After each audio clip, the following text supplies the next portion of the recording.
Don't know why I bother with Tinder. Hello, and welcome to another episode of Smack Talk. Now, I was going to review the game Undertale, but the internet's been collectively jizzing over it, so I'm going to wait till my copy isn't covered in spooge. Instead, I've been playing XCOM 2. Here's what I thought. XCOM 2 is, of course, a sequel to the highly acclaimed Barbie My Style book. Look at the outfits you can pick. Fine, I'll be serious. It is the sequel to XCOM Enemy Unknown. XCOM is a lovely game that combines two of my favorite things, strategy and killing illegal aliens. You take the role of the commander of an elite secret organization that fights against alien invasion. Using your wits and advanced technology, you defeat the alien menace. Except you didn't, because all that was for naught according to XCOM 2. Apparently, we became the invaders' bitch and surrendered. I felt bad for all those soldiers I turned into cyborgs and had their limbs amputated. That must have been an awkward conversation. Thank you for your noble sacrifice, but we're surrendering. Here's medal, and from now on try to avoid water.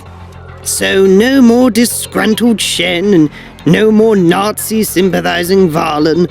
Sweet-faced Bradford is now old and bitter like me, and now we have a new subjugated world, inhabited by snake aliens with tits. You should see the fucked-up fan art for this new fan favorite. Ugh. It's not all doom and gloom and tits, because you, the noble commander of XCOM, have been a people popsicle for 20 years. But your old pals at XCOM rescue you from cryostasis and find you've had a probe shoved so far up your bottom, it's in your brain. Now XCOM is up and running again, and you are tasked with researching new tech and creating new weapons that are tactical as fuck. You also train up expendable dipshits in order to fight the alien menace calling themselves Advent and uncover their diabolical plans. The aliens were dumb enough to park their pimping spaceship with fat rims in Detroit, and so XCOM nicked it and turned it into a mobile base that you can customize and conduct covert operations covertly and operationally. Using the ship's tactical map, you plan acts of guerrilla warfare against ET and plant your insurgents across the globe. All this is part of XCOM 2's central theme, which is a bit of an unfortunate theme given the current climate of terrorism we live in. Even fans have drawn parallels here. There's a slight ISIS vibe going on. But, being a lover of bad taste, I decided to roll with it and play XCOM as ISIS. I was no longer Professor Tosbot. Instead, I was Commander Ahmed Mahmoud, XCOM, ISIS Division. And here's the fucked up thing. My warped roleplay actually fit. You see, the character customization is really good, so it's entirely possible to create some jihadis to kick alien ass. I soon found myself blowing monuments up and beheading infidels all in the name of the caliphate. XCOM. Jihadi John didn't die in a drone attack. He's alive and well and works in engineering. Damn, this is a good game.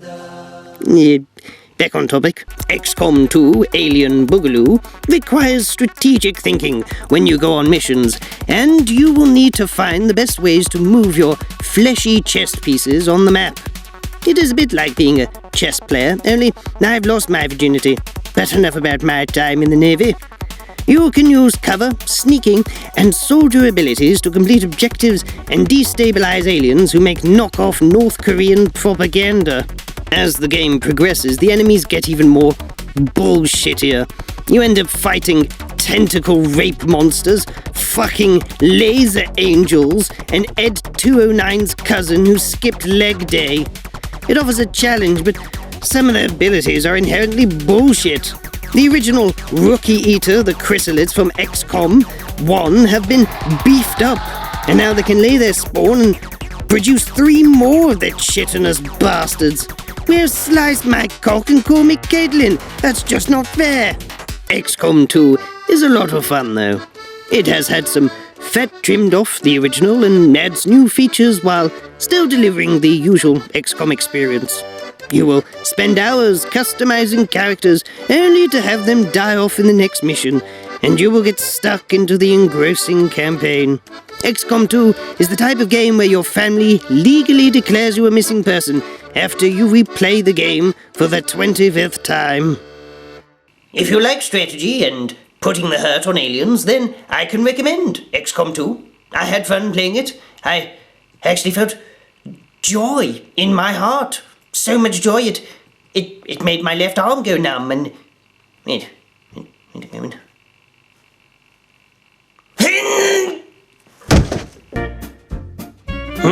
Good use of colour.